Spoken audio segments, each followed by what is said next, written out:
자, 인사드리기 시작하겠습니다. 안녕하세요. 공단계에서 국어 강의하고 있는 이선재입니다. 먼저 여러분들 오늘 수험 보고 오신 모든 분들께 정말로 고생하셨다. 그리고 합격은 바로 우리 앞에 있다라는 믿음을 가지고 어쨌든 결과를 차분하게 기다리시기를 좀 부탁드립니다. 일단 오늘 시험에 대한 그 총평을 제가 간단하게 아까 낮에 올렸어요. 그래서 지금 짧은 총평으로 여러분들께서 아마 공단계 홈페이지 그 서비스에서 볼 수가 있을 것입니다. 근데 제가 그때 뭐라고 그랬었냐면은 이제 이번 시험의 그 특성을 몇 가지로 이제 좀 이따 요약을 해드리겠는데, 학생들이 가장 어려워하는 건 난도이지 않겠습니까? 근데 작년에 비해서 예년에 비해서 난도가 좀 올라갔기 때문에 차분하게 결과를 기다리라고 했는데요. 이게 이제 정확하진 않습니다만 일단 작년에 그 국가직 9급의 전체 평균이 84점이었는데 현재까지 풀서비스에 집계된 그 평균이 약 75점이에요. 그러니까 9점 가까이가 떨어진 그 해라고 볼 수가 있습니다. 즉 난도가 올라갔다는 것이죠. 그러면은 총평에서 제가 간략하게 말씀드렸던 것처럼 이제 난도가 올라간 것과 함께 이번 시험은 어떤 특성이 있는가를 좀 말씀을 좀 드리고 싶은데요. 몇 가지 사항에 대해서 먼저 말씀드린 다음에 구체적인 문항 해설을 한번 해보도록 하겠습니다. 먼저 첫 번째 이번 시험의 특성은 정형화된 유형이 출제가 되었다 라고 이제 말씀드릴 수 있고요. 두 번째 이번 시험의 특성은 바로 독해가 강화된, 이거는 뭐 당연한 거지만 유형은 동일해요. 그런데 난도가 올라갔다는 특성이 있습니다. 이때 그 난도라고 하는 것은 지문 하나의 난도가 아니라 전체를 풀었을 때 밀도, 시간에 대한 압박감, 이런 것을 총평해서 말씀을 드리는 것입니다. 그러니까 문제 하나하나의 난도는 사실 그렇게 높지 않은 문제가 많았는데 문제는 그 4페이지를 꽉 채워서 냈기 때문에 항상 그랬듯이, 그리고 이제 그 중에서 한두 문제가 문제를 풀 때 시간을 좀 잡아먹는 문제였기 때문에 전체적인 어떤 밀도와 난도가 좀 올라갔다 볼 수가 있겠죠. 그리고 세 번째 같은 경우는 자, 난데없는 지식형이에요. 그러니까 여태까지 우리를 좀 놀라게 했던 난데없는 지식형이 주로 어휘에서 나왔는데 이번은 고전문학에서 나왔던 특징이 있습니다. 어쨌든 간에 이 세 가지가 이번 시험의 특성이라 볼 수가 있는데 먼저 하나씩 한번 구체적으로 보도록 하겠습니다. 첫 번째, 정형화된 유형이라고 하는 것은 도대체 무슨 말인가? 두 가지로 말씀드릴 수가 있는데요. 첫 번째는 문항 비율이 예년과 똑같았어요. 그리고 두 번째는 문제 유형에 있어서 전형적인, 어떻게 보면 정말로 정형화된 공무원 시험 문제라 볼 수가 있는데요. 이거는 제 주관적인 느낌은 항상 아니기 때문에 구체적인 자료를 좀 봐야 되겠죠. 자료를 좀 보게 되면은 올해 나왔던 문제가 지식형이 7문제, 지문 분석형이 13문제입니다. 조금 더 구체적으로 보게 되면 문법 규범에 해당하는 게 5문제. 한 문제는 저 독해로 넣을까 할까 하다가 책 순서를 그냥 따랐어요. 이게 총론이 있기 때문에. 그 다음에 이제 어휘 한자가 2문제인데 한자 문제 하나, 한자 수업 문제 하나 이렇게 나왔죠. 그다음에 세 번째가 바로 독해 문제가 되겠는데 독해가 9문제 혹은 뭐 이 문제를 넣으면 10문제. 항상 말씀드리지만 8문제에서 10문제가 독해라고 했는데 어쨌든 간에 그렇게 나왔고요.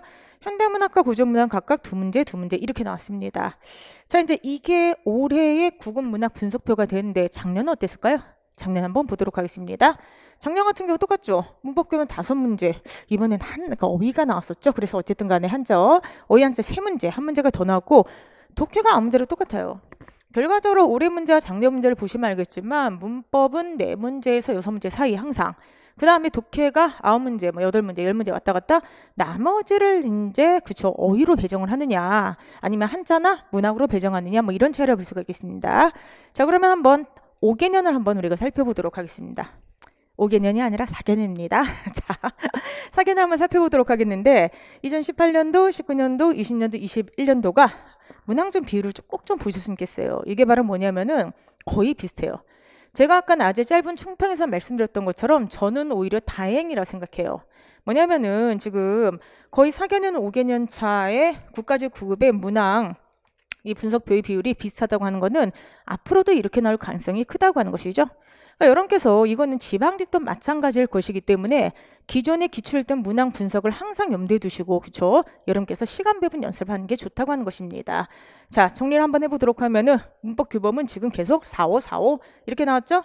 어휘 한자는 뭐 2문제 정도, 그 다음에 독해는 9문제 정도, 10문제로 올라갈 수도 있고 좀 떨어질 수도 있고요. 나머지가 문항으로 채워진다. 이렇게 이제 볼 수가 있습니다. 그래서 첫 번째, 이번에 시험을 왜 정형화된 공무원 시험이라고 평가를 했는가? 그 이유는 비율이 너무 똑같기 때문에. 두 번째는 바로 유형에 대한 것이라 볼 수가 있겠는데요. 먼저 여러분께서 이 문제 유형을 보게 되면은 정형화된 공부한 문제긴 했는데 신유형이 하나도 나오지가 않았고 순유형이 또 하나도 나오지가 않았어요. 이건 약간 PPT가 잘못되어 있는데 문법 문제 유형만 그런 것이 아니라 전체 문제 유형이 굉장히 어떻게 보면 정형화된 그런 문제였다.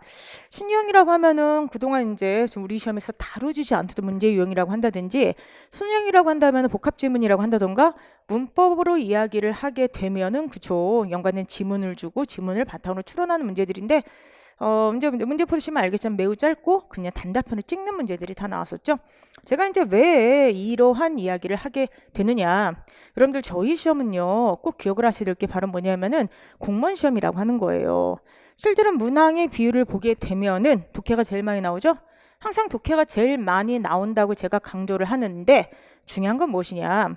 독해가 약하신 분들은 항상 독해가 어렵지만 독해는 우리가 독해 산다를 워낙에 많이 연습하지 않습니까? 실제로 학생들이 고득점을 못 받는 이유는 바로 무엇 때문이냐? 절대로 우리가 잊지 말아야 될 건 바로 무엇이냐 하면은 그쵸 난도 있는 킬러 문제들입니다. 주관적인 견해는 중요하지 않죠. 이건 어디까지는 객관적인 자료가 중요하다고 생각합니다. 공단기 풀서비스 홈페이지를 보게 되면은 최고 난이도 베스트 그쵸 5문항 5문항이 올라가 있습니다. 현재 그 집계가 바뀌지 않고 계속해서 똑같이 유지가 되는데요. 베스트가 아니라 워스트인가요? 약간 어쨌든 간에 가장 어려운 문제 5문제가 있게 되는데 놀랍게도 이번에 국가직 시험인데 30%대의 문제가 나왔어요. 정답률이 30%대. 보통 한자거든요. 근데 이번에 한자와 함께 그게 고전문학이었거든요. 지금 보시면 정답률 33, 50 하여간 가장 어려웠던 문제 5개가 독해가 하나도 없어요. 문학도 하나도 없습니다. 뭐냐면은 여러분들 개별적으로는 독해가 많이 나오니까 시간의 압박을 느끼고 독해가 어렵다 생각하시는 분들도 있겠지만 전반적인 어떤 학생들은 그쵸 독해 문학을 잘 풀고 연습을 하고 있다는 뜻이에요. 그러면은 학생분들이 가장 어렵게 느끼고 실제 정답률이 가장 낮은 거는 무엇이냐면은 놀랍게도 이게 1페이지에서 다 결정이 됐던 겁니다. 무슨 말이냐? 나책형을 기준으로 했을 때 여러분들 첫 번째 페이지 있죠? 첫 번째 페이지에서 5문제가 다 가장 어려운 문제로 판별이 됐던 겁니다. 구체적으로 설명을 해드리도록 하겠습니다. 1위는 바로 6번의 동동 해석 문제. 동동은 거의 외우다시피 하지 않았나요? 그리고 두 번째 같은 경우는 뭐 한자는 항상 그래. 이게 이제 30%대, 얘도 한 30%대가 되는데 한자는 항상 사실 못해요. 얘는 그런 논해. 근데 제가 이제 놀랬던 거는 1위가 동동이라는 것도 놀랐지만 더 놀랐던 거는 불규칙 활용과 한글 맞춤법이 가장 어려운 문제 베스트, 워스트 5 안에 들어갔다는 게 정말로 많이 놀랐던 겁니다. 이거는 바로 무엇을 의미를 하는가?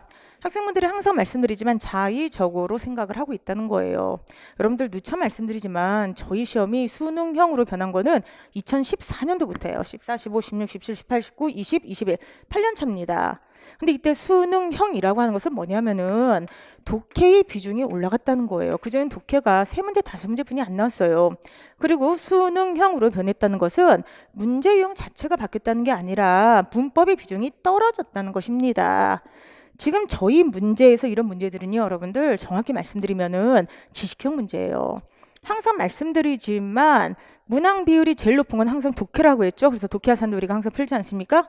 근데 합격으로 가는 마지막 관문은 사실은 그쵸. 이 5문제 다 틀리면 75점이에요. 합격이 다른 과목과 뭐 점수와에 따라 다르겠지만 많이 힘든 점수입니다. 그럼 결과적으로 뭐냐면은 기본적으로 독해 실력을 깐 상태에서 그쵸 지식형을 해야지만 고득점 받을 수 있다는 것입니다. 이 점을 절대로 지금 이 충평을 들으신 분들이 있지 않으셨으면 좋겠습니다. 그래서 여러분들께서 먼저 이 시험에 제가 항상 말씀드리는 거 독해 실력을 기본으로 하되 그건 가장 기본적인 거고 그쵸 거기다가 킬러 문제들을 잘 풀어야지 합격할 수가 있다. 특히나 자 이번에는 이 5가지가 킬러 문제고 4가지가 어휘와 그 다음에 문법 문제였는데 지방직도 아마도 이전의 기출과 똑같이 나올 거예요. 아마도. 그런데 지방직 같은 경우도 동일 비율로 준비를 한다면은 똑같아요. 독해가 제일 많이 나와. 근데 지방직은 항상 국가직보다 문법이 더 많이 나왔습니다. 현재 6년 동안 6문제씩 나왔거든요. 그렇기 때문에 다음에 또 지방직을 준비하시는 분들은 시험을 자의적으로 판단하지 마시고 과거의 기출의 유형을 봐라. 그 다음에 과거의 기출의 문항 비율을 봐라. 이 말씀을 좀 드리고 싶습니다. 그래서 첫 번째 이번 국가시험의 특성은 가장 정형화된 비율도 똑같았고 그 다음에 두 번째 그쵸, 여러분들. 뭐가 똑같았다? 문제 유형이 하나도 새로운 게 안 났어요. 우리가 항상 했던 불규칙 한글 맞춤법 이런 게 나왔지 않습니까? 그래서 가장 정형화된 그런 시험이었다. 그런데 의외로 학생들이 뽑은 가장 어려운 문제 다수 문제는 다 일족에서 결정이 났다. 그래서 이번 시험은 거의 일족 시험이라 볼 수가 있을 것 같습니다.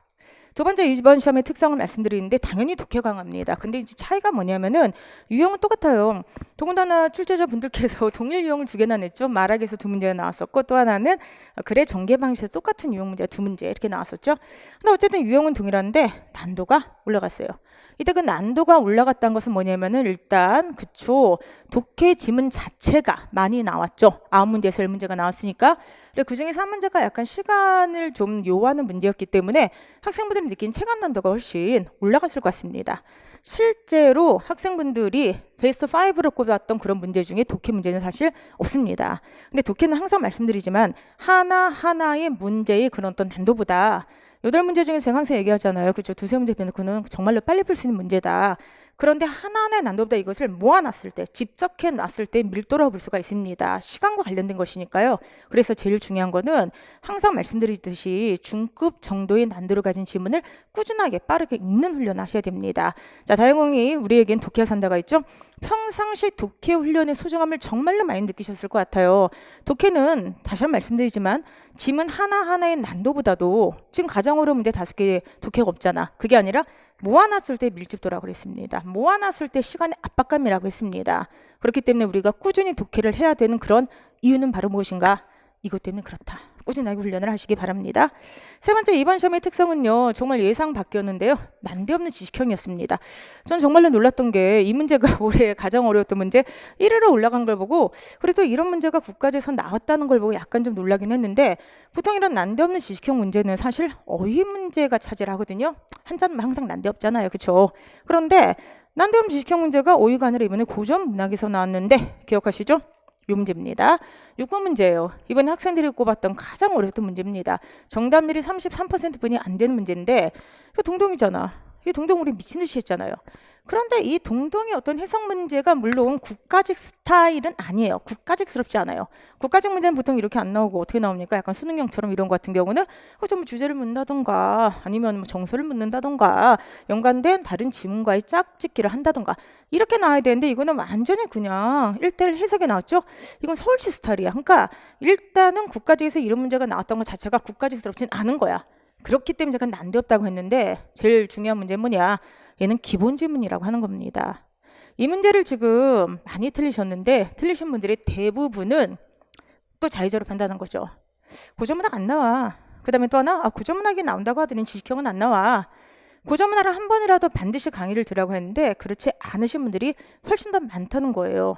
그래서 제가 이번에 그 최고 난도 베스트 5, 워스트 5인데 베스트 5인데 제가 이걸 보면서 느꼈던 거는 어떤 생각이 좀 들었냐. 첫 번째, 이 시험을 자의적으로 생각하시는 분, 그냥 뜬 소문. 이 시험은 그냥 이렇게 문법 비중 줄어들었으니까 뭐 안 해도 돼. 이런 식으로 생각하고 오신 분이 너무나도 많구나. 그리고 두 번째는 바로 뭐냐면은 하라는 것을 열심히 하면 분명히 성적은 오른다는 겁니다. 그러면 제가 하라는 것이 뭐였죠? 절대 잊지 마세요. 문제의 반은 독해라고 항상 얘기했습니다. 선제국어 수업을 들으시는 모든 분들은 첫 번째 저랑 만난 순간부터 독해에 대한 잔소리와 독해 자료를 제공받습니다. 꾸준하게 하셔야 되는 겁니다. 근데 독해는 제일 중요한 거는 이번 시험에 입증하는 것처럼 합격으로 하는 토대는 되지만 합격하는 결정적인 어떤 관문 되지 못합니다. 독해는 뭐냐? 그 높은 합격선을 넘기 위해서 밑에서 쫙쫙쫙쫙 쌓아주는 거예요. 토대야. 그럼 마지막에 그 치열한 상위권 합격선을 넘기 위해서 필요한 거 뭐냐? 지식형 문제입니다. 이것만 하라는 게 절대로 아니야. 근데 오늘 국가직 시험 이 정답률이 거의 그러니까 정답률이 가장 떨어진 게 다 지식형 문제였고 그 다음에 점수가 지금 거의 10점 가까이 하락하지 않습니까? 그러면은 여러분들께서 이 시험에 대해서 오해하고 계신 분들이 되게 많다고 하는 겁니다. 얘만 해도 안 되고 얘만 해도 안 돼. 그리고 또 하나 문항의 비율로 난도를 체크하지 마라. 가장 많이 나오는 것은 독해다. 그래서 우리는 꾸준하게 독해를 해야 되지만 두 번째 합격의 토대를 쫙쫙쫙 올려준 건 독해지만 그 위로 우리를 그렇죠 점프시키는 건 바로 무엇이다? 지식형입니다. 여러분들. 그렇기 때문에 여러분들께서 문항이 4개가 나오든 5개가 나오든 6개가 나오든 간에 이 문제를 일단 맞춰야 되는 거야. 이 밸런스를 그렇죠 전체적인 균형을 잘 맞추는 게 고득점의 바로 무엇이다, 관건이다 라고 하는 걸 절대로 잊지 마셨으면 좋겠습니다.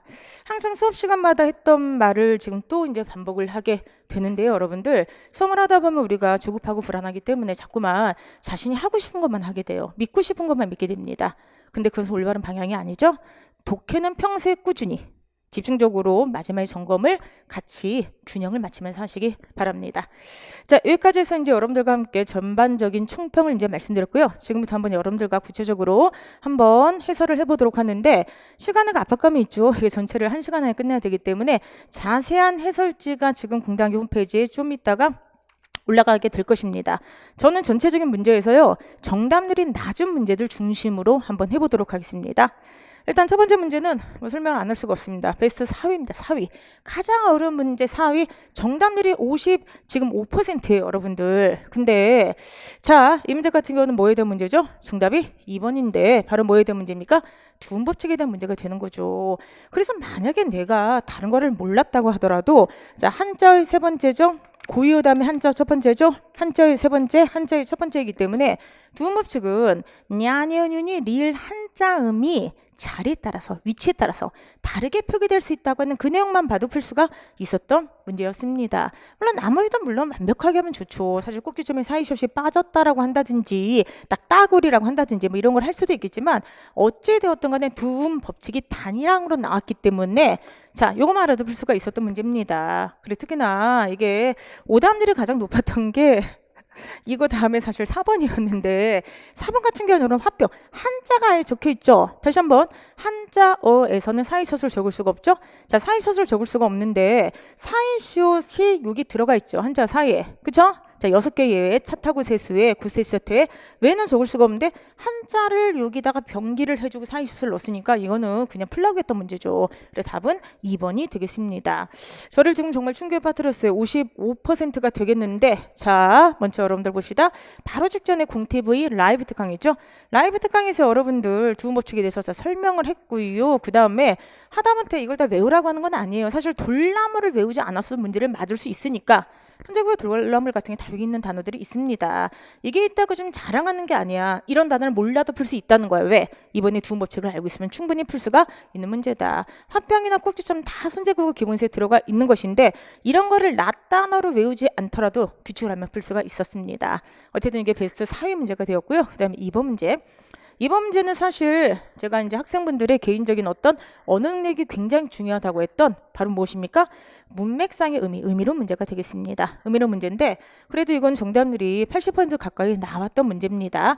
일단 그 기억에는 싸다라고 하는 건 물체를 이렇게 둘러서 어떻게 되는 거죠, 여러분들? 그쵸? 이렇게 가리거나 마는 걸 이야기하죠.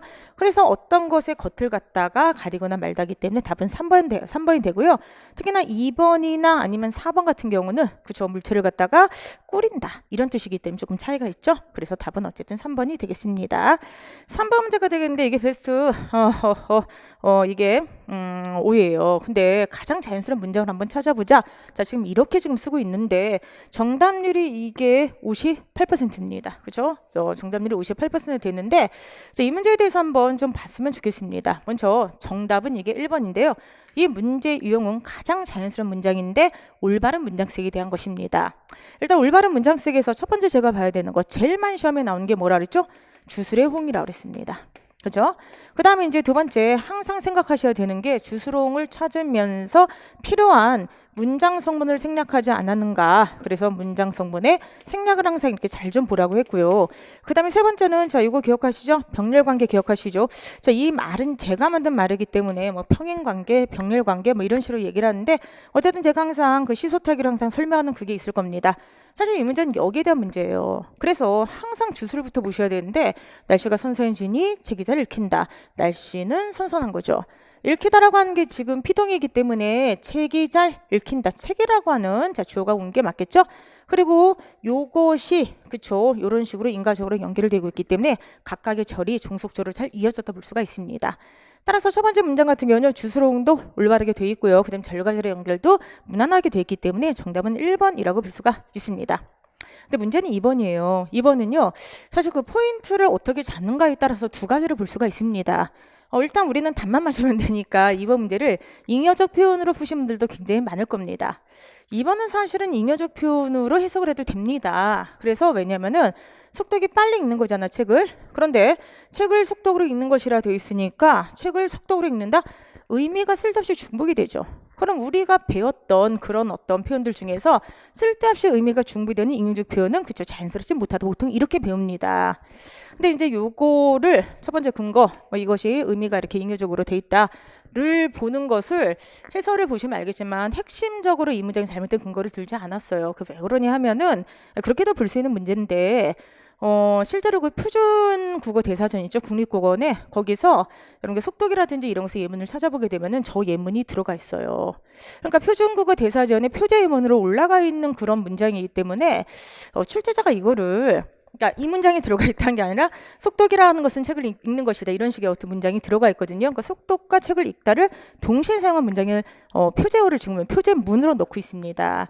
그렇기 때문에 제가 수업 시간 말씀드렸던 것처럼 지금 잉여적 표현은 무조건 틀리다 보지는 않기 때문에 출제자 의도가 뭐 여기에 있는지 아니면 두 번째인지를 좀 아셔야 되겠죠. 그래서 일단 두 번째 문장은 잉여적 표현은 맞는데 그래서 그거를 근거로 틀렸다고 해도 뭐 답만 맞으면 상관은 없겠지만 실제로 표준국어 대사전에 있는 표제문에 저런 문장이 있기 때문에 얘를 핵심 근거로 삼지를 않았던 겁니다. 그럼 두 번째 또 다르게 저 문장이 틀린 근거가 있는가? 그쵸? 주스롱의 오류입니다.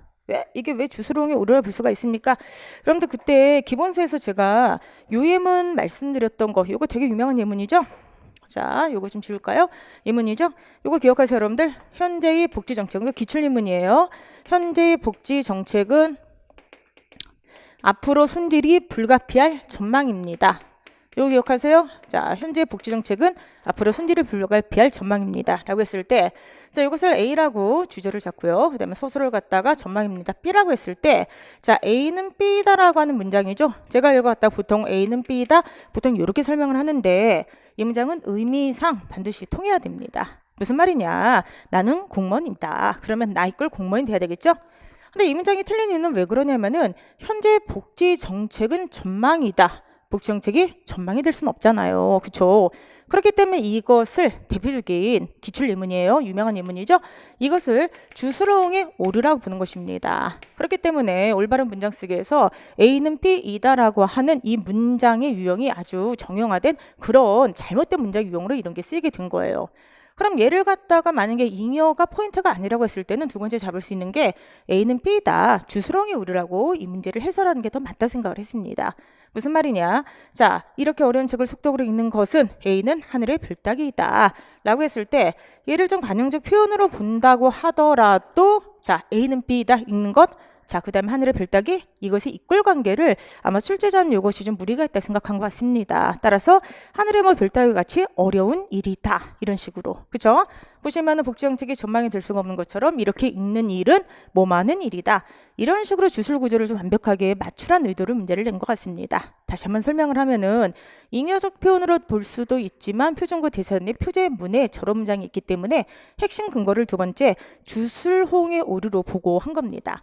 그래서 전체적으로 보게 되면 이 문제가 다 주술홍의 오류와 관련되거나 문장 구조와 관련된 문제가 돼요.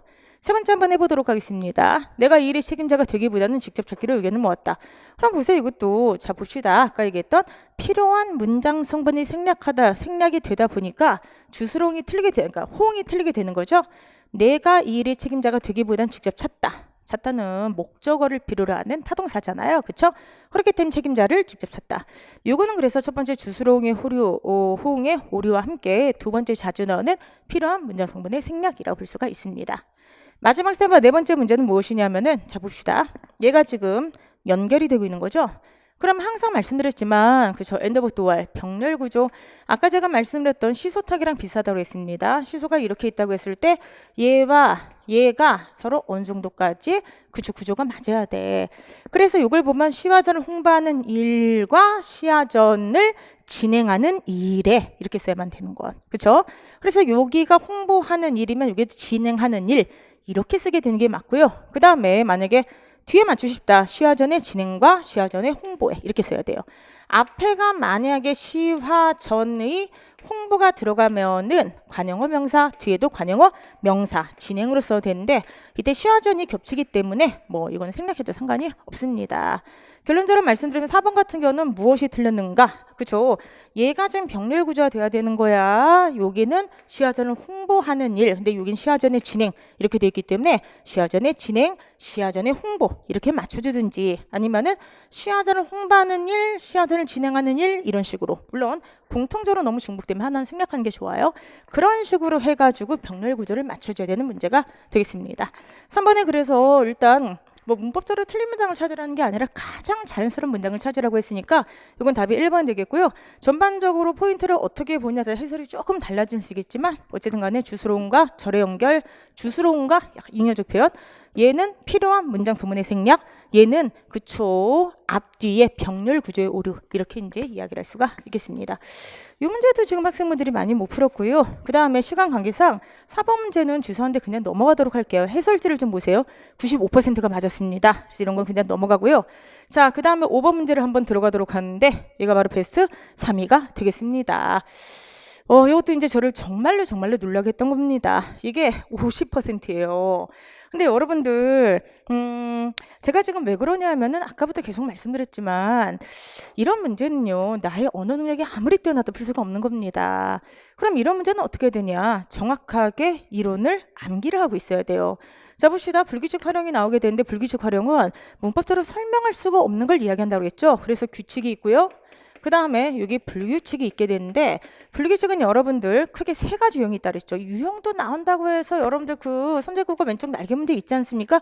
어떻게 하라 그랬어? 얘가 뭐야? 그쵸. 어간이 변화되는 불규칙. 얘는 어미가 변화된 불규칙. 세 번째는 어간 어미가 다 변화된 불규칙이죠.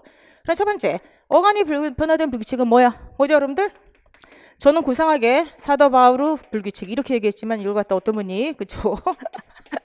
이렇게 외워도 된다고 그랬습니다. 그래서 여러분들 모습을 들어와 라고 외우든 사도바우르 라고 외우든 어쨌든 요거 어간이 변화된 불규칙, 시어 불규칙, 디귿 불규칙, 비읍 불규칙, 우 불규칙, 르 불규칙, 어미가 바뀌는 그 변화된 불규칙은 발음 뭐가 되죠?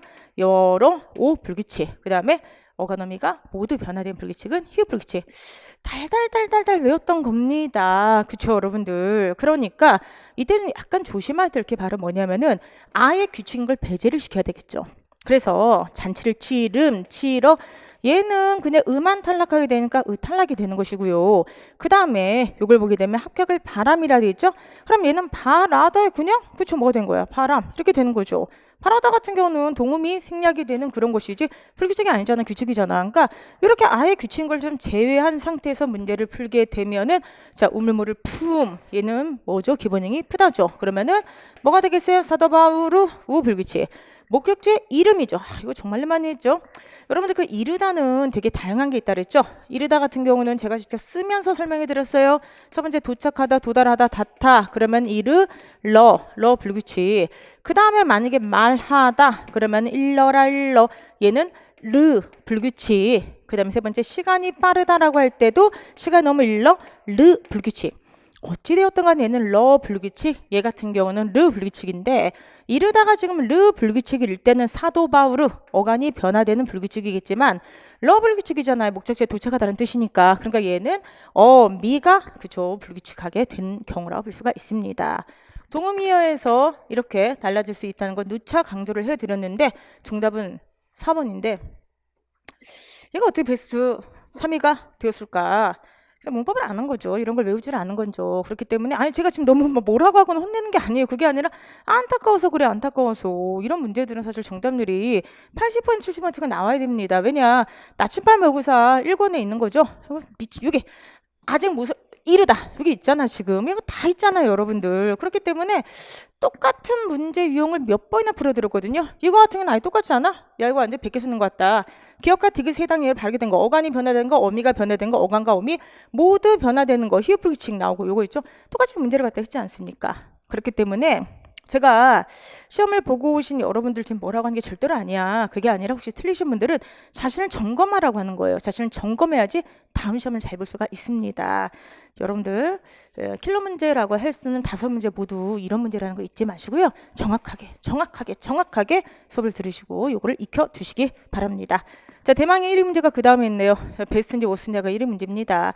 이게 정답률이 33%짜리예요. 이게 33% 정말 한자를 이긴 정말 놀라운 문제가 되는데, 일단 봅시다. 아까 말씀드렸다시피 이 문제는 국가직 스타일이 아니에요. 근데 여러분들 누가 함부로 국가직 스타일이라는 것을 만들어냅니까? 출제가 되면 국가직 스타일이야.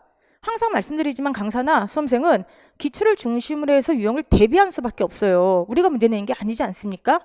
자, 그런데 이제 이런 문제는 사실 타 직렬에서 많이 나오는 문제고, 더 중요한 것은 우리는 정말 동동을 많이 공부했다는 거죠. 동동은 아시겠지만 고려가요, 그쵸? 그리고 달에 따라 불렀던 원령체 노래 아니겠습니까? 물론 각 그 연의 화자가 동일하지는 않은 것 같아요.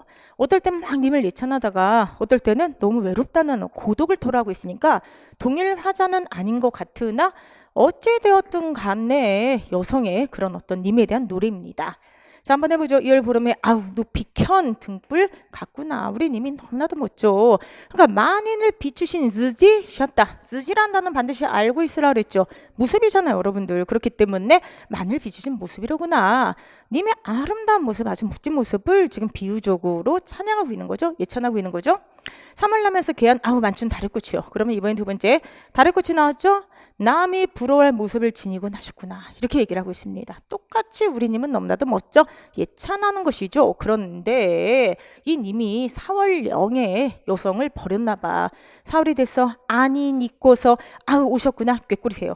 이 꾀꼬리세는 뭐냐면은 님과 대응되는 대상이지만 님과 대비된 대상이라고 했어요. 왜 그러냐? 꾀꼬리세는 봄이 돼서 나를 찾아왔단 말이야. 그런데 무엇 때문에 무슨 일로 녹사님은 이때 녹사 뭐라 그랬지? 옛날에 고려시대 관증병이라고 그랬죠. 요즘 말로 해석을 하게 되면은 4월이 됐는데 아니니까 오셨구나. 꾀꼬리세요. 근데 무엇 때문에 무슨 일로 우리 김 부장님께서는 옛날에 나를 잊으셨단 말인가. 아우 동동다리. 이거 아니야. 김 부장이란 뜻이야 저게. 그러니까 녹사란 말에 그런 주목하지 마시고 옛날에 관증병이죠. 그러니까 무엇 때문에 도대체 녹사님은 옛날에 나를 잊으셨단 말인가. 이런 뜻이죠. 그렇기 때문에 이것은 정답이 몇 번이 되겠습니까? 4번이 되겠습니다. 이 문제가 우리한테 시사하는 게 무엇인가? 일단 저는 이 문제를 보고 정말 죄송 말씀이지만 학생분들이 너무나도 잘 풀었을 거라고 생각했어요. 오히려 제가 제일 걱정했던 가사였잖아. 만약에 가사가 어렵게 나면 어떡하지? 정말 많이 걱정했는데 가사가 아니라 동동이 나온 걸 보고 동동은 뭐 우리가 미친 듯이 했으니까 뭐 동동이 빠져있는 책 있나요? 기본서. 그 다음에 이제 두 번째 마무리 기출 무지하게 많이 풀지 않았습니까? 그렇기 때문에 문제 스타일이 약간 서울시스럽게 나왔다고 하더라도 잘 풀 수 있을 것이라 생각했는데 이 문제가 1위가 될지는 정말로 몰랐습니다. 그래서 이 문제를 우리가 어떻게 보면은 약간 그 교훈으로 좀 삼아야 될 것 같습니다. 교훈으로 삼아서 시험이라고 하는 것이 전반적인 경향은 있지만 자, 아까 얘기했던 난데없는 문제는 낸 사람 마음대로다. 어떨 땐 어휘야. 하지만 어떨 땐 이렇게 고전 문항이 될 수도 있고 2018년도의 최고 난도 문제는 고전 문법이었어요. 현재 19, 20, 21 3년 동안 고전 문법이 나오지 않았지만 2018년도의 최고 난도 문제 그때도 30 몇 % 문제는 고전 문법이었거든요. 결과적으로 그 한 문제가 당연 가름하기 때문에 그쵸 여러분들 해야 되는 기본적인 기출 유형은 좀 풀어야 된다. 요걸 잊지 마시기 바랍니다.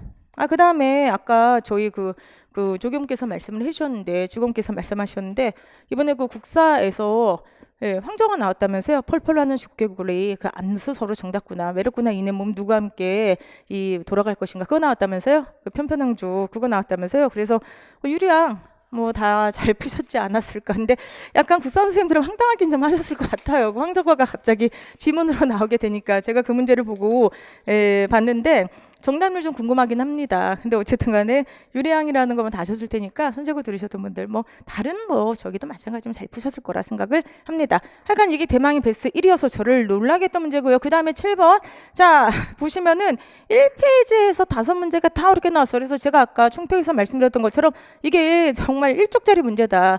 네 쪽의 시험지 중에서 1쪽에서 5개가 다 어려운 게 나왔다고 하는 거죠. 근데 이건 한자입니다. 한자는 베스 2인데 보통 한자가 베스 1위를 해요. 근데 좀 예외적이었죠? 그럼 한자는 방법이 없습니다. 이게 집실이라는 걸 알아야 된단 말이야. 들야자에 열불 박자, 박리담에 할 때 박자라는 걸 알아야 된단 말이야. 신중하다라는 뜻이고요. 삼각근자고요. 요거 같은 뿌리근자라는 걸 알아야 되고요. 비체가 아니라 뭘 써야 됩니까, 여러분들? 그쵸? 몰체, 뽑을 체를 쓴다는 걸 알아야 되는데 이제 문제는 이건 완전 생활 한자예요. 한자 문제 중에서 죄송하지만 난도 자체가 높은 한자들은 아닌데 한자는 둘 중에 하나죠. 공부한 사람은 맞고 안 한 사람은 한자는 시험에 이렇게 생활 한자는 무조건 30%라고 했죠. 나침반 모의고사 때 봉투 모의고사 때 제가 했던 말씀 기억나시나요? 한자 문제 나오면 다 30%대다 제가 그랬잖아요. 그쵸? 그러니까 생활 한자는 무조건 30% 되는데 문제는 이것까지도 맞는 분이 계시다는 거죠. 그래서 일단 이건 사실 의미가 없어요. 뭐 이거 다 선제국어에 있는 것들이고 보시면은 나침판에서도 지금 현실을 내줬잖아. 현실을 그대로 문제를 내줬잖아요. 나침판에서. 저 나침판 할 때 기억하세요? 뭐라고 했는지? 여러분들 그냥 하나라도 더 외우고 갑시다라고 했지. 그러니까 하나라도 더 외우셨던 분들은 선택지 하나를 더 맞았던 거고 사실 여기 있는 게 다 술술한자에 다 나와 있던 거긴 해요. 근데 한자는 사실 적중의 의미가 없어요. 왜 그러냐? 만약 시험 보기 직전에 똑같이 그걸 알려주지 않는 한 그거는 저도 마찬가지로 생각을 합니다. 왜 그러냐면은 한자는 결과적으로 외워야지만 될 수 있는 거야. 나침반이 똑같이 현실을 하면 뭐해? 기억이 안 나면 끝이지. 그래서 제일 좋은 건 뭐냐면은 항상 말씀드렸듯이 한자를 완벽하게 한다는 생각을 일단 그런 욕심을 좀 버리시고 꾸준히 하시면 돼요. 그래서 독해를 최우선으로 꾸준히 하는 걸로 두시고요. 두 번째 한자는 술술한 자를 통해서 조금씩 이렇게 나간다. 이렇게 생각하는 게 제일 좋을 것 같습니다. 어쨌든 한자는 항상 30% 되었으니까 너무 놀라지 마시고요. 오히려 우리를 놀라게 하는 거는 어쨌든 간에 6번 문제였죠. 동동이었죠. 자, 그래서 일단 1페이지에서 5개의 베스트 5 문제, 워스트 베스트 5 문제가 다 나왔기 때문에 가장 어려운 문제 5개를 설명을 했고요. 뒤쪽에서 점수가 약간 낮았던 문제 몇 개를 더 보충자로 설명을 해드리도록 하겠습니다. 8번 문제는 정답률이 96%예요. 그래서 이런 문제는 시간 관계상 제가 좀 건너뛰도록 하고요. 자세하게 해설지를 작성을 했습니다. 해설지를 좀 참고를 하셨으면 좋겠습니다. 제가 이번에 보고 반가웠던 대표적인 문제는 이건 뭐냐면 말하기 문제 이거 진짜 많이 나왔던 거잖아. 우리가 정말 나침팔 보면서 지겹지 않았어요. 맨날 이거 사회자랑 대담자 나와서 했던 거. 그러니까 이건 잘 푸셨을 거고 9번 문제 같은 경우는 제가 말씀드렸죠. 이제 그 말하기 쪽이 많이 나올 거라고. 그래서 요거는 공손하게 말하기인데 자자자 이 9번 문제는 뭐 다들 잘 푸셨어요. 잘 푸셨는데 다음에 이 문제가 또 어떻게 나올 수 있다 그랬지? 기억하시죠, 여러분들? 이렇게 나올 수 있다 그랬어. 기억하시죠? 그러니까 여기는 지금 풀어서 설명을 했잖아. 근데 시험 문제가 요령의 경률, 관용의 경률, 칭찬의 경률, 겸양의 경률, 동의 경률 이렇게 나올 수가 있다 그랬죠. 요령이라고 하는 것은 부담을 갖다가 빼주는 거고 관용은 그 부담을 내가 가져오는 거고 이걸 하랬죠. 다른 것들은 그냥 의미로 풀 수 있는데 얘와 얘는 반드시 부담을 뺀다, 부담을 자기가 가져온다 이렇게 보라고 했습니다. 됐습니까, 여러분들? 그렇기 때문에 이 문제는 잘 풀었지만 어쨌든 간에 다음엔 좀 이론형으로 나올 수 있기 때문에 제가 항상 보여드렸던 이 그림을 연상하고 푸는데 3번 문제 같은 경우는 디귿을 한번 읽어봅시다. 상대방의 관용을 베풀 수 있도록 자신의 탓으로 돌려서 말해야 된다. 부담을 내가 가져오는 거지. 그럼 얘는 부담을 가져오는 거니까 3번 문제 같은 경우는 바로 뭐가 되겠습니까? 그쵸, 여러분들? 관용의 경률과 관련이 되는 것입니다.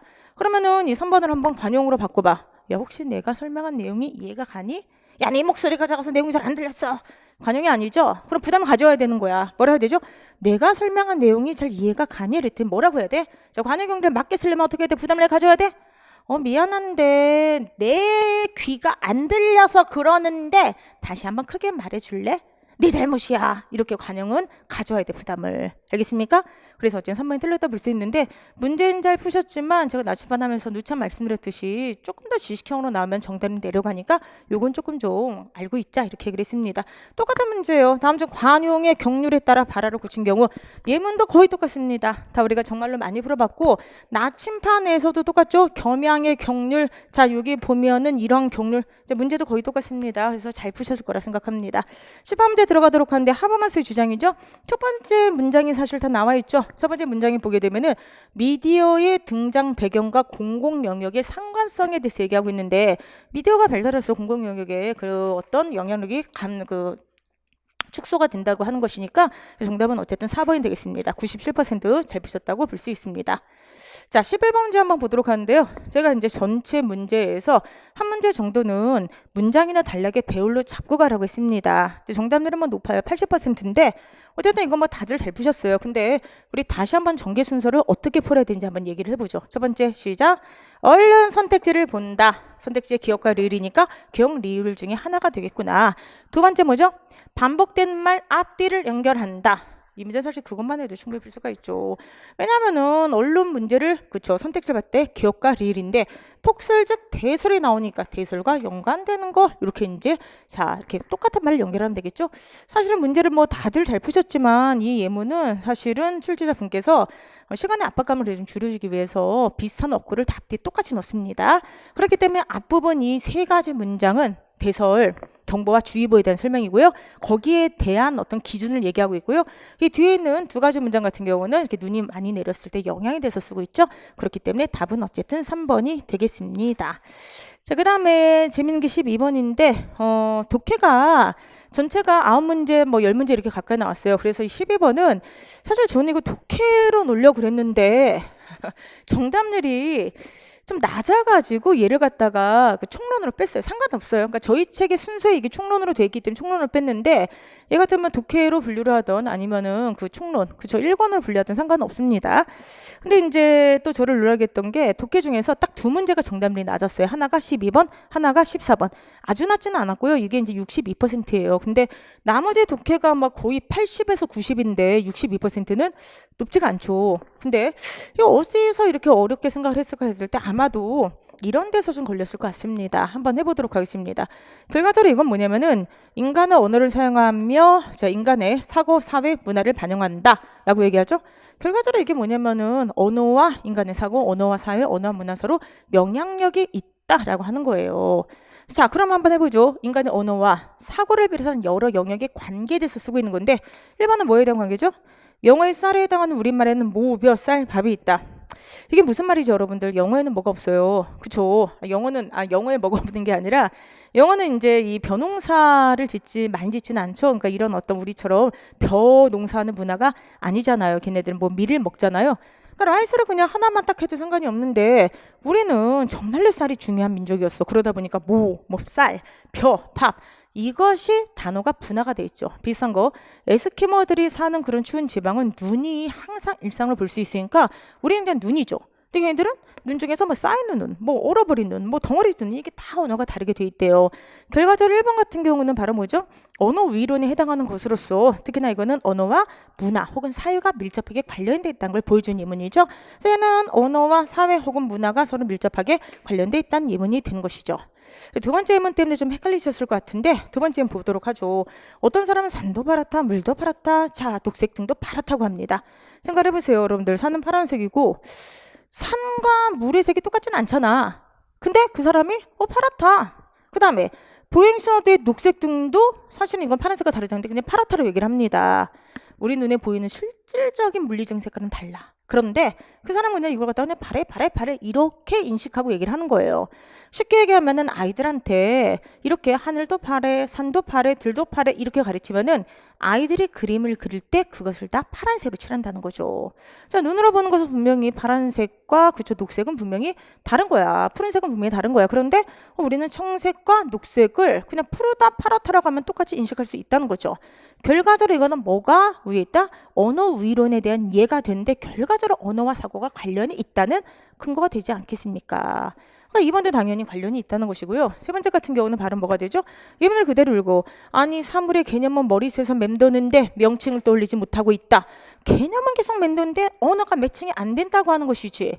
그러니까 연결이 되고 그래야지 이것이 서로 관련이 있다는 건데 이건 서로 매칭이 안 될 때가 있다라고 얘기를 하게 되는 거죠. 그러니까 이거는 뭐예요, 여러분들? 그쵸? 언어와 사고가 상호작용을 한다는 것과 그죠 연관되는 예는 아니라고 하는 것이죠. 그렇기 때문에 답 몇 번? 자, 3번이 되는 것입니다. 이런 식으로 해가지고 그냥 간단하게 언어와 사고가 상호작용을 한다의 반대가 되기 때문에 답은 3번인데 학생분들이 이거를 조금 못 푼 걸 보니까 얘를 약간 다르게 좀 포인트를 맞추지 않았나. 어쨌든 어쨌든 그렇습니다. 네 번째는 어쨌든 우리는 박이라 인식하고 얘는 멜론을 인식하니까 언어가 다르게 됐겠죠. 자, 결론적으로 이거는 언어와 사고, 언어와 사회, 언어와 문화가 상호작용하는 모든 예인데 얘는 지금 서로 간에 매칭이 안 되죠. 연결이 안 되니까 그쵸. 여기를 해당하는 근거는 아니죠. 답은 3번이 되고요. 이 내용이 1권에 그대로 다 들어있어요. 예문도 똑같아. 예문도 똑같아. 그래서 이 예문이 있기 때문에 고민을 하다가 근데 독해로 넣을까 1권에 넣을까 하다가 1권을 그냥 넣습니다. 상관은 없어요. 분류는. 자, 13번 문제인데 다음 글에 주된 서술 방식이 있게 되는 건데 자, 글을 갖다가 쓰는 것을 나무에 꽃이 피는 것과 같다고 얘기하고 있죠. 서로 다른 대상에서 유사성을 찾아가지고 얘를 갖다 1대1로 대응을 시키는 거니까 유추죠. 유추라고는 비유적인 추리라고 그랬죠. 그래서 이건 정확히는 사실은 밑에 보시면 알겠지만 이거는 유추예요. 근데 유추인데 유추는 비유에 들어가기 때문에 답은 어쨌든 3번입니다. 자, 요게 이제 97%니까 다 맞긴 했는데 재미있는 건 이번에 독해 문제에서 두 문제가 서술 방식과 전개 방식에 대한 문제였어요. 그래서 출제자분께서 이 전개 방식 정말 좋아하는구나. 이걸 다시 한번 좀 느꼈습니다. 자, 지금 어쨌든 간에 독해에서 전체적으로 독해가 다 학생분들이 잘 푸셨어요. 근데 62%짜리 문제가 두 개라 그랬죠. 그 중에 하나가 14번입니다. 요거를 좀 자세하게 설명을 하고요. 이제 그 학원 쪽에도 이걸 갖다 좀 문의를 좀 많이 하셨나 봐. 그래가지고 저한테 이 문항을 좀 설명을 좀 해달라 그러더라고요. 그래서 이제 이 문항을 한번 최종적으로 좀 길게 좀 설명을 한번 해보도록 할게요. 다음 글에 대한 이해로 가장 적절하지 않은 것인데 내용일치 문제예요. 그런데 그럼 내용일치에서 제일 많이 나는 문제형이 뭐라 그랬죠? 인과관계 오류, 선후관계 오류, 그 다음에 여러분들 유사한 어체, 업구의 배치 이런 거라 그랬지 않습니까? 그러니까 이 문장을 갖다 읽으실 때 우리가 배웠던 그대로 글을 자의적으로 읽지 말고 한번 우리가 배웠던 그대로 글을 분석적으로 한번 읽어보도록 하겠습니다. 자, 한번 그대로 읽어보도록 할게요. 언어마다 고유의 표기 체계가 있는데 이는 읽기 과정에 영향을 미친다. 알파벳 언어는? 그러면은 언어마다 고유의 표기체인데 알파벳 언어니까 얘는 일반적 진술이고 얘는 얘를 구체화된 진술이 되겠죠. 근데 일반적 진술에서 고유의 표기체계가 읽기 과정에 영향을 미친데 얘를 그대로 조금 더 구체화시켜서 그 중에서도 알파벳 언어라고 하는 것은 표기체계에 따라서 읽기 과정, 철자 읽기 과정의 명령성 수준이 달라진대. 답 나왔네. 첫 번째 문제랑 두 번째 문장에서 그대로 나왔잖아요. 첫 번째 문장 봐봐. 바로 뭐죠, 여러분들? 표기 체계가 있는데 얘가 읽기 과정에 영향을 미친다. 자, 얘를 구체화시킨 거야. 언어 중에서도 알파벳 언어는 표기 체계에 따라 읽기의 명령성 수준이 달라진다. 그러면은 이때 읽기의 명료성이라고 하는 말이 나오는데 이 말의 뜻이 어렵잖아요. 밑에 설명하고 있어요. 철자 읽기가 명료하다는 것은 한 글자에 대응되는 소리가 규칙적이어서 대응이 1대1이라는 것을 이야기한다. 그럼 똑같은 말 한번 해보죠. 자, 철자의 그런 어떤 읽기가 명료하다는 것은 글자에 대응하는 소리가 규칙적이란 뜻이에요. 규칙적이란 것입니다. 그러면서 그 예로 이탈리아어랑 스페인어를 지금 들고 있습니다. 근데 이 두 언어의 사용자는 의미를 전혀 모르는 단어를 발견하더라도 정확한 발음을 할 수가 있는데 영어는 철자 읽기의 명료성이 낮은 언어예요. 그럼 이때 여러분들 명료성이 높다고 하는 것은 글자의 대응 소리가 규칙적이라는 건데 쉽게 얘기하면 영어 같은 경우는요. 뭐가 되겠어요? 자, 명료성이 높은 건 바로 뭐죠? 여기서 이탈리아어랑 스페인어예요. 그런데 이것과 대비적으로 영어는 명료성이 낮다고 그랬죠? 영어에서 A라고 하는 걸 항상 R라고 읽나요? 아니잖아. 얘를 R라고도 읽고 L라고도 읽고 A라고도 읽고 E라고도 읽고 어떤 글자는 H 같은 묵음도 있지 않습니까? 그러니까 글자 하나가 소리에 대응하는 게 규칙적이지 않고 어떻게 될지 모른다는 거잖아. 그러니까 이때 명료성이라고 하는 것은 대응되는 소리와 글자가 규칙적이란 말로 바뀔 수가 있게 되는 것이고 이탈리아는 명료성이 높죠. 그럼 얘는 뭐란 뜻이야, 여러분들? 대응되는 소리와 글자가 규칙적이란 뜻이에요. 자, 그런데 영어 같은 경우는 대응되는 소리와 글자가 규칙적이지 않다란 뜻이죠. 자, 그럼 생각해 보세요. 얘가 하나의 예잖아. 예죠. 얘는 뭐가 될 수 있다? 근거가 될 수 있다. 그럼 얘는 근거가 되는 거죠. 예시니까. 이 근거를 바탕으로 해서 자, 영어는 뭐가 된다는 거죠? 명료성 수준이 낮다라고 지금 판단을 하는 거예요. 알겠습니까? 그래서 여기 있는 예문을 다시 한번 줄쳐 보게 되면은 영어는 명료성이 낮은 언어인데 그 이유가 바로 왜 그러느냐. 여기에 구체적으로 쓰고 있는 거야. 발음이 아예 나지 않은 묵음도 있고 글자의 대응 소리가 매우 다양하다. 알겠습니까? 이러한 예를 갖다 근거로 해서 영어는 명료성이 낮다고 좀 판단하는 거야. 됐습니까? 그 다음 이제 두 번째 한편 알파다원을 읽을 때 사용한 뇌의 분위가 유사하지만 서로 이제 다르게 되는데 둘 다 이제 뭐냐 하면은 영어와 이탈리아는 동일하게 좌방구의 읽기 네트워크를 사용해요. 그러니까 이것이 명료성이 높든 아니면 낮든 간에 둘 다 좌방구의 읽기 네트워크를 사용하는데 자 하지만 무의미한 단어를 읽을 때 영어를 읽는 사람은 암기된 단어의 인출과 연관된 네 부분에 더 의존한다. 왜? 영어는 규칙적이지 않기 때문에 즉 명료성이 낮기 때문에 얘는 규칙적이지 않으니까 암기에 좀 의존해. 근데 이탈리아는 규칙적이죠. 규칙적이고 명료성이 높기 때문에 얘 같은 경우는 보세요 여러분들. 자 이탈리아는 규칙적인 음운 처리를 사용을 해요. 그런데 영어를 사용한 사람은 어떻게 된다? 명료성이 낮기 때문에 암기에든 수많은 예외들을 떠올린다. 이렇게 쓰고 있어요. 그러니까 결과적으로 얘기하면은 자 여기서 똑같은 말이 규칙적이다 라고 하는 말은 바로 뭐냐? 명료성이 높다라는 뜻이고요. 그 다음에 규칙적이지 않다라고 하는 것은 뭐가 낮다는 뜻이야? 명료성이 낮다라고 하는 뜻이에요. 알겠습니까? 이게 서로 간에 동일한 어떤 말들을 갖다가 다른 표현으로 지금 하고 있는 것입니다. 그리고 이걸 보게 되면은 규칙적인 음운 처리 규칙이라고 하는 것은 바로 뭐냐면은 보세요. 읽을 때의 규칙적인 음운 처리 규칙이죠. 이게 명료사란 말과 똑같은 거예요. 보시면 글자와 대응된 소리가 규칙적이다. 이탈리아를 읽을 때 규칙적인 음운 처리 규칙을 적용한다는 말은 바로 무엇이다? 그렇죠, 여러분들. 일대를 대응한다는 그 말이 됩니다. 정리 한번 해보도록 하면은 똑같은 말들 한번 찾아보도록 하겠습니다. 명료성이란 말은 글자와 소리의 대응이 규칙적이란 뜻이고 그 다음에 이것은 규칙적인 음리 처리 규칙이란 말로 바꿔 쓸 수가 있게 되는 거죠. 자, 문제 한번 풀어보도록 하겠습니다. 1번. 알파벳 언어의 철자 읽기는 읽게 나왔어. 소리와 표기의 대응과 관련된다. 맞습니다. 소리와 표기의 대응과 관련되는데 각 소리가 지닌 특성은 철자 읽기 명료성 판단은 기준된다. 철자 읽기 명료성 판단 기준 뭐야? 앞에서 보세요. 여러분들 뭐죠? 표기 체계는 읽기 과정에 영향을 미치고 요거 표기 체계에 따라 읽기의 명료성 수준이 달라져. A에 따라 B가 달라져. 그럼 B의 그쵸 기준이 되는 게 바로 뭐지? 그쵸 표기체계가 되는 거지. 그렇기 때문에 답이 1번이에요. 아시겠습니까? 다시 한번 말씀드리면은 여기서 답이 1번이 나오는 이유는 첫 번째 문제에서 결정이 됩니다. 소리가 지닌 특성이 아니라 정확하게 얘기하게 되면은 방금 이야기를 했던 것처럼 바로 무엇이다? 맨 앞에 요거 표기 체계에 따라 철자 읽기의 명료성 수준이 달라진다. 이렇게 되는 겁니다. 아시겠죠, 여러분들? 그렇게 이제 보시 바랍니다.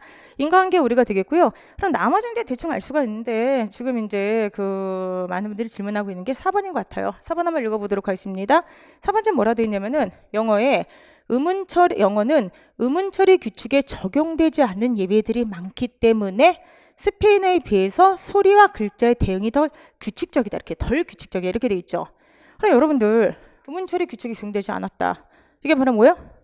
아까 얘기했던 게 이게 예잖아. 예로 보면 뭐가 있어요? 여러분들 묵음이 많다. 그 다음에 글자와 대응되지 않은 게 많다. 이걸 보게 되면 뭐라 돼 있어요? 여러분들 이에 비해 영어는 철자 읽기의 명료성이 낮은 언어인데 그 이유가 뭐 때문이야?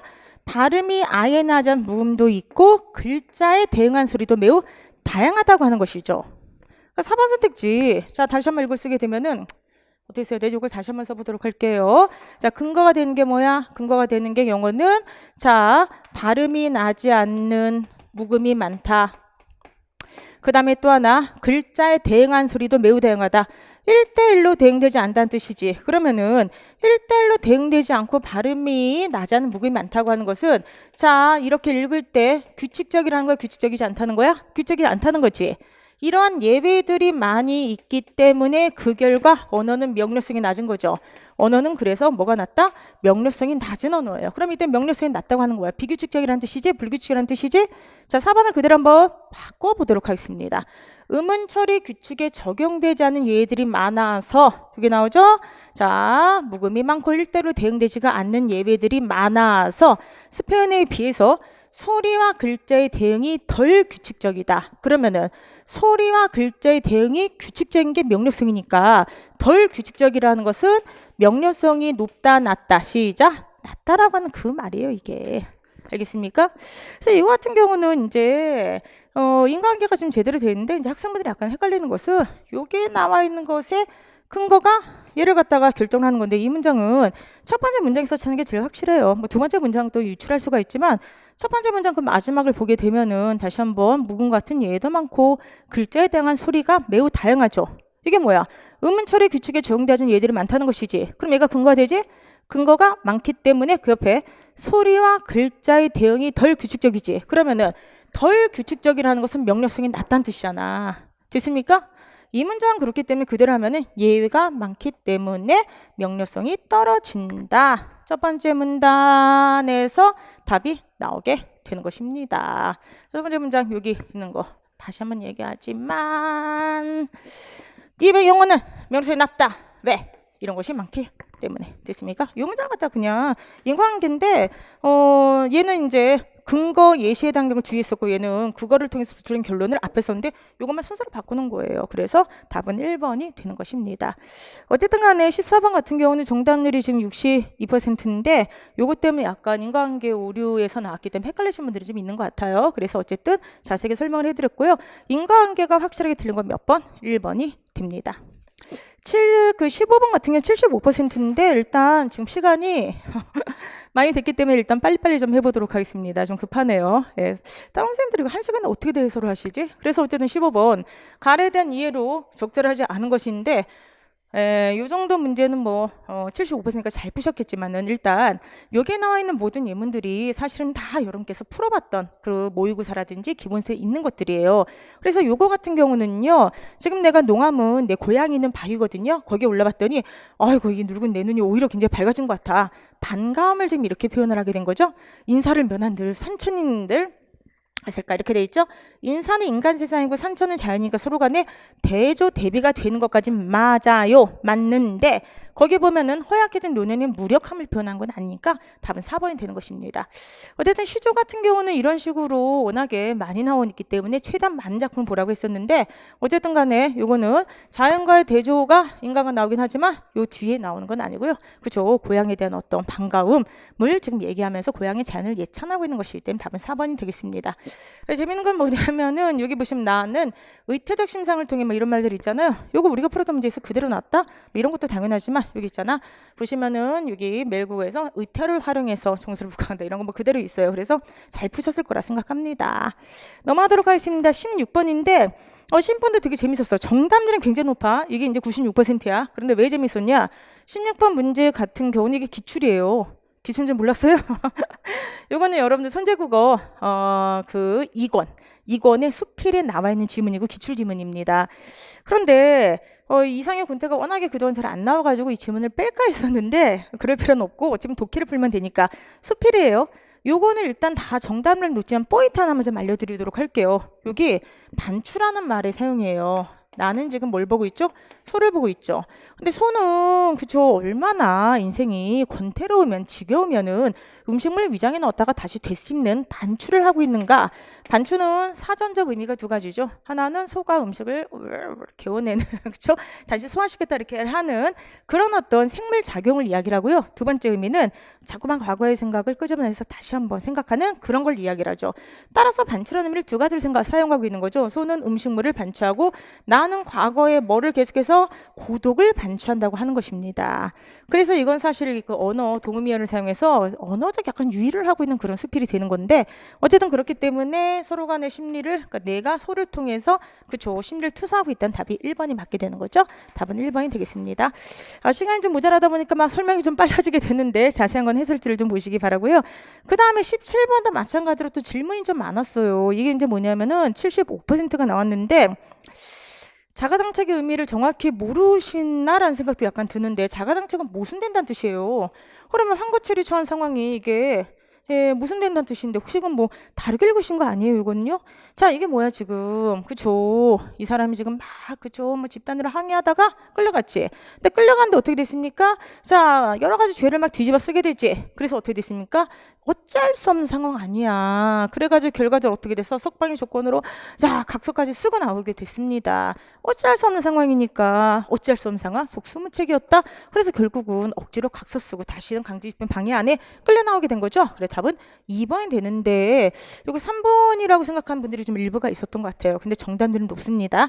일단 저희 국가직 시험이라 하더라도 반드시 기억해야 되는 게 바로 무엇이냐?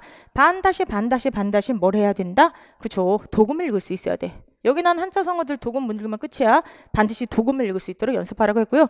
저는 한자 성어는 있습니다. 제가 워낙에 한자를 틀리는 건 뭐 어쩔 수 없다고 하더라도 한자 성어만큼 절대 틀리면 안 된다 항상 얘기하기 때문에 잘 풀었을 거라 생각을 합니다. 89번 같은 경우는요. 이거 다 이제 있다 뭐 이런 거죠. 손재고 다 있습니다. 다 하셨을 거예요. 자 18번 문제 같은 경우는 89%가 나왔었는데 요거는 이제 문제가 좀 쉽기 때문에 선택지만 빨리 분석을 해드릴게요. 선택지를 좀 보게 되면은 일단 문답법이랑 묻고 답했다는 거지. 근데 현재 답이 없잖아. 그렇기 때문에 얘 같은 경우는 서리법이라고 해야 되지 문답법이라 할 수가 없죠. 반적표는 나와 있지 않고요. 그 다음에 이게 목가적이라는 것은 농촌의 평화로운 정서 이런 걸 나타내게 되는 거예요. 그래서 흔히 목가적인 풍경, 목가적인 느낌, 농촌의 약간 소박하고 평화로운 느낌이기 때문에 어울리지가 않죠. 그래서 문답법이 아니라 끝에가 의문형 진술로 끝난다. 서리적 표현을 통해서 자 강조하고 있다. 이것이 됩니다. 그 다음에 시커먼 예문을 보고 깜짝 놀랐네. 이거는 사실 약간 이제 관용적인 표현이거나 속담이거나 뭐 이렇기 때문에 관용적인 표현이죠. 정확히는 그렇기 때문에 어휘로 좀 넣을까 하다가 이건 사실 우리가 막 달달 외우거나 이런 건 아니니까 독해를 넣는 게 맞아서 독해를 넣는데요. 문제는 이게 딱 보시면은 결과적으로 이 문화라제라고 하는 것은 누적된 민족의 힘이다. 아주 중요하다. 이거죠. 이거는 요게 안에 들어가는 것은 가로 안에 치는 이거 내용 추론이 되니까 자 무엇이란 말도 국보 문화재가 얼마나 힘이 있는가 굉장히 소중하다. 이거를 이야기하는 것이죠. 그런데 이걸 보고 제가 왜 깜짝 놀랐냐 이게 이제 4번인데 구못을 내놓는다고 해도 셰익스피어는 바꾸지 않는다라고 되어 있는데 이거 원래 말이 뭔지 아세요? 이거 굉장히 유명한 말인데 그죠? 셰익스피어는 인도와도 바꿀 수 없다는 말이죠. 인도 사람들 완전 열받았던 거예요, 이거. 그래서 이거는, 이거로 얘기하면은 그 셰익스피어의 어떻게 보면 국민문학의 어떤 영국 국민문학의 어떤 그 위대성을 보여준과 함께 셰익스피어의 그 뛰어남을 보여주는 것이긴 하지만 아니, 셰익스피어가 인도와는 바꾸지 않는다. 이건 영국이 지배했던 식민지가 인도잖아. 그래가지고 사실은 지금은 저 쓸 때 매우 조심해야 하는 그런 표현이기도 합니다. 그러니까 출제자 분께서도 자, 이거를 자, 인도와도 셰익스피어는 바꾸지 않는다. 이 예문을 차마 못 쓰고 여기에다가 구못을 내놓는다고 해서 이런 표현 없어요. 원래 셰익스피어는 인도와도 바꾸지 않는다는 표현이야 이게. 그래가지고 어쨌든 간에 이 문장을 약간 고쳐가지고 그런 지문을 따와서 이렇게 쓴 것 같습니다. 그래서 어쨌든 간 4번인데 이건 그만큼 셰익스피어의 문학작품 자국의 문화 소중하다 이거를 이제 이렇게 얘기하는 건데 뭐 약간 뭐라 해야 되죠? 약간 제국주의적인 어떤 그런 바탕에 쓰여진 거기 때문에 좀 좋아하는 표현은 아니죠. 근데 어쨌든 요 예문에서 바꿔놨으니까 그래서 어쨌든 답은 4번이 되겠습니다. 마지막 20번 문제 같은 경우는 요 앞에서 답이 있죠. 정답률은 90%가 되겠는데요. 요건 이제 뭐라 되어 있습니까? 하위 개념으로 갈수록 정보가 더 많이 전달되죠. 이거 의미론 때 제가 설명해 드렸는데 만약에 여기 과일이 있어. 근데 여기 사과가 있어. 이 의미론에서도 옛날에 문제가 나왔죠. 얘가 하위 개념이죠. 근데 과일은 과일이란 뜻이지만 사과에는 어떤 뜻이 있어? 과일이란 뜻 플러스 과일의 종류란 뜻이 있죠. 사과 중에서만 영주 사과야. 그러면 이거는 과일이란 뜻, 종류란 뜻, 그 다음에 지역이란 뜻도 있기 때문에 하위 개념으로 갈수록 범주는 작아지지만 의미는 더 많아진다. 이거 지식형으로 푸는 문제 아니야. 독해로 푸는 문제는 맞는데 요 내용이 그대로 과거의 기출문제에서는 그저 기상제에서 이게 지식형으로 나왔던 문제입니다. 근데 어쨌든 거기 있는 거 그대로 따면은 답은 몇 번? 1번이라고 볼 수가 있겠습니다. 자, 어떠세요, 여러분들? 제일 중요한 건 이번에 어떤 느낌 듭니까? 그쵸? 전체적으로 독해가 9문제 정도가 나왔지만 난도가 높았던 거는 지금 정답률이 70% 밑에 떨어진 게 2문제뿐이 없어요. 남아있는 다 80%, 90%짜리 굉장히 많아요. 항상 제가 말씀드리는 거 있죠? 독해가 8문제, 10문제가 나온다고 하더라도 대여섯 문제까지는 샥샥샥샥 풀 수 있는 문제다. 나머지 한두 문제에서 시간이 좀 걸리기 때문에 그쵸 독해학생들을 꾸준히 중급 정도 난도의 독해를 꾸준히 풀라고 했었고요. 그 다음에 합격선을 넘기 위한 마지막 킬러 문제는 공부를 한 사람만이 맞출 수 있다. 이번 시험은 정말 특이했던 게 그 공부를 한 사람만이 맞출 수 있는 모든 문제가 1페이지에 몰려있기 때문에 1페이지 1종 문제라고 볼 수가 있는데 어찌되었든 간에 여러분들께서 이런 어떤 시험의 특성을 잘 기억을 하시고 독해 능력을 기반으로 하되 합격선을 넘기 위해서는 해야 될 건 해야 된다. 이걸 절대로 잊지 마시기 바랍니다. 자, 여러분들 일단 오늘 하루 푹 쉬시기 바라고요. 무엇보다도 시험은 결과는 나아가지 않은 겁니다. 좋은 결과 있기를 정말로 저도 기원하고요. 그 다음에 앞으로 지방제를 또 노리신 분들은 오늘만 딱 쉬시고 내일부터 열심히 또 뛰어가셨으면 좋겠습니다. 여러분들이 너무나도 자랑스럽습니다. 좋은 결과 있기를 기원합니다. 감사합니다.